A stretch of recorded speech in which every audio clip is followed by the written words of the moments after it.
Matryoshka. On l'aura bien compris, il y a donc l'amour et les idées, et si Jacques Séguéla n'est jamais à court d'amour, il n'est jamais à court d'idées non plus. Pendant toute sa vie, pendant toute sa carrière, de slogan en slogan, on peut croire reconnaître un geste, une fulgurance ou une signature Séguéla. Mais les choses sont bien plus complexes que ça. Alors qui tient la plume quand l'histoire s'écrit? D'où vient sa créativité? De porosité en porosité, c'est une affaire d'écoute. On l'écoute. Tout le monde me dit que je suis l'inventeur de la force tranquille. Non, c'est Mitterrand qui est l'inventeur de la force tranquille. Parce que la première fois que je l'ai vu, il m'a dit, écoutez, Séguéla, moi, contrairement à tout ce que tout le monde raconte, j'ai une vraie force en moi. Et c'est pour ça que je vais gagner. Et c'est cette force que je veux que vous arriviez à exprimer dans votre affiche. Et puis, n'écoutez pas les balivernes en disant que les chars russes vont arriver dans Paris le jour de mon élection. Moi, je ne suis pas pour la révolution, je suis pour l'évolution. La force, tranquille. Mais pareil par rapport à ce que vous écrivez sur Coluche quand il cherche les restos du cœur. Oui. En fait, vous entendez ce que disent les gens et c'est oui. ça? Coluche, qui était à Europe. Un jour, mon téléphone, il me dit, écoute, j'ai une idée, j'en ai marre des Français qui ont faim, qui ont froid, etc. J'en ai marre de tout ce pognon, je veux faire des restos du cœur. Donc il faut que tu me trouves un nom, et puis il faut que tu me trouves un logo. Je dis, un nom? Resto du cœur? Qu'est-ce que tu veux que je fasse mieux que ça? Ben, c'est pas un nom, mais bien sûr, puis en plus, non seulement c'est un nom, mais c'est le slogan en lui-même. Et lui, alors, trouve-moi quand même un logo. Alors, il m'a dessiné une fourchette, comme ça, sur le coin de la table. Je lui ai dit, écoute, arrête là, tu as tout fait. Je suis arrivé à l'agence, on a mis ça au point, et c'est parti. Et Coluche, c'est le grand regret de ma vie, parce que 4 ou 5 ans après sa mort, Véronique Colucci, j'étais très proche d'elle, vient me voir avec 2 ou 3 personnes dans ce bureau-là, et elle me dit, écoute, on est un peu en panne, on voudrait que tu sois le président des Restos du Cœur. Je lui dis, mais écoute, je ne peux pas faire ça. J'étais en pleine campagne de réélection de François Mitterrand. Et ça m'a hanté toute ma vie.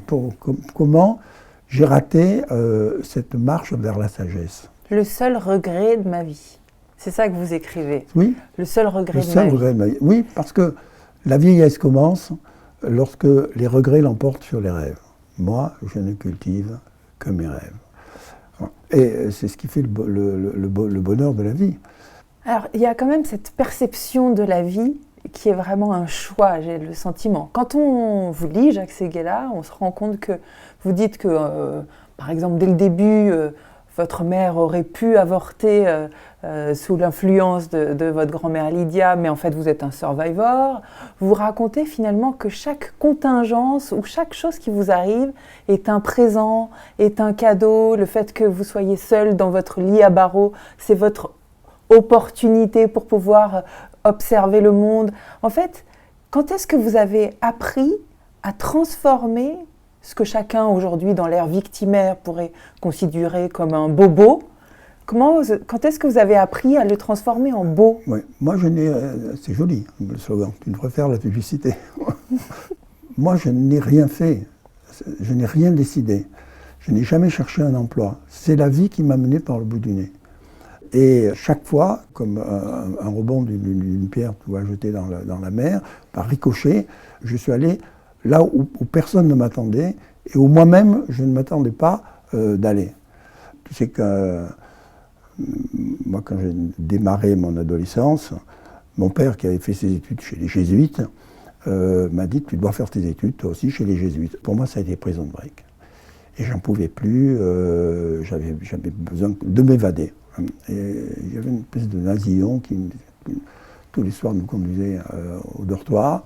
Et donc, pratiquement une fois par semaine, ou une fois toutes les 2 semaines, il m'agenouillait sur une règle de fer au milieu de sa petite tente, au milieu de l'immense dortoir. Et il était en train de me narguer en faisant cuire 2 œufs comme ça.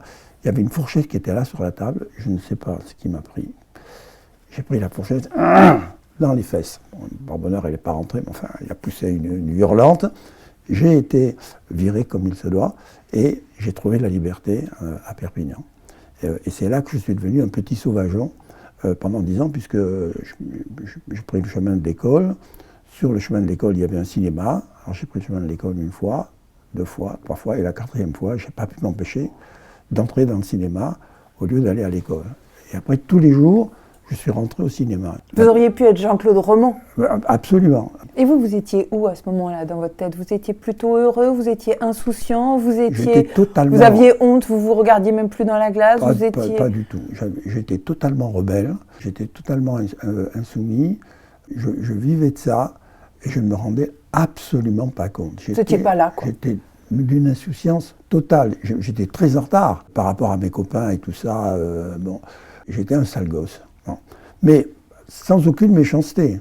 Mon père, son rêve, c'était que son fils soit chirurgien. J'étais fils unique. Il m'a dit que tu ne peux pas être chirurgien, tu tuerais les gens, tu n'es pas assez stable.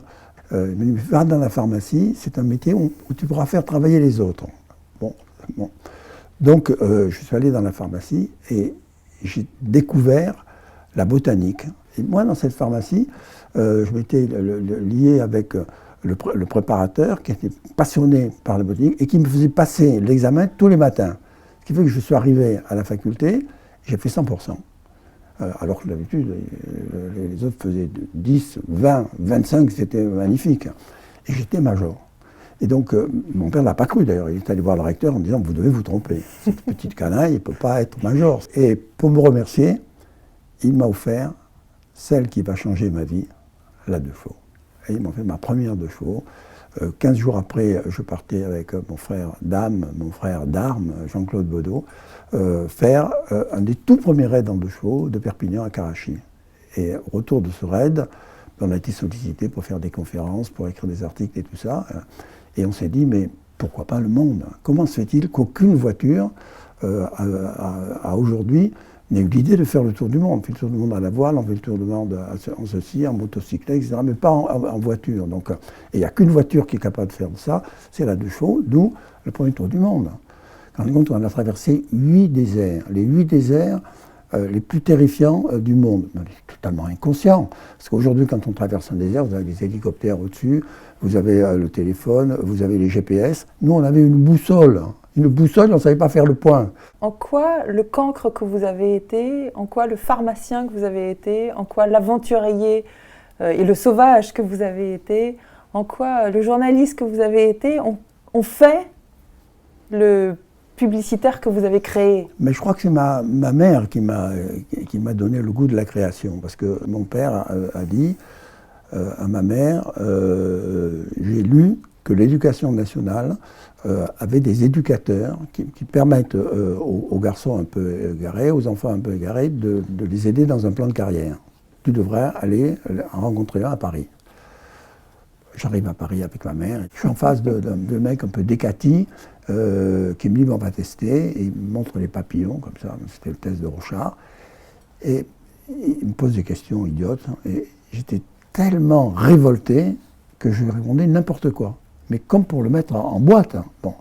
Et à la fin, il fait les comptes de tout ça, et il dit à ma mère, et je suis obligé de vous le dire devant votre fils, ce garçon n'a aucune capacité intellectuelle, il faut le diriger vers des travaux manuels. Et ma mère me sauve la vie. Elle se lève comme un ressort, elle me prend par le bras, elle me dit « Mon fils, le cancre, ça n'est pas toi, c'est lui.